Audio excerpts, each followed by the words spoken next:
Reflejo de la pluralidad de la propia sociedad vasca, decidimos trabajar en común, ponernos de acuerdo para algo tan legítimo como es la defensa de los derechos humanos de las personas presas, exiliadas y deportadas.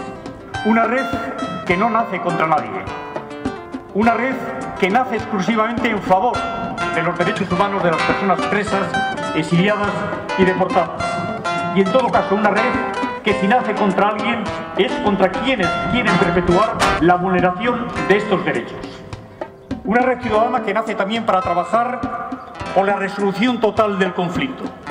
Si alguien cree que puede darse por terminado, por finalizado, un conflicto, manteniendo 600 presos y presas en las prisiones, a los cuales día a día se les están vulnerando sus derechos, están equivocados.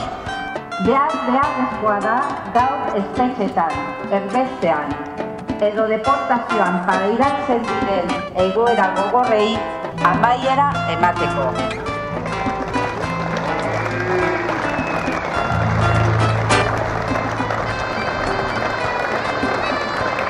Ezin dugu zail segitu, horregatik gaude hemen. Hasierako nitasunetik, norberaren etxeko goxotik, euskaldunok hain maitea dugun gutasunera pasa behar dugu. Gaur plaza honetan eta bihar Euskal Herri osoan. Eta gu honetara, borondate berdina duten hiritar guztiak gonbidatu nahi ditugu.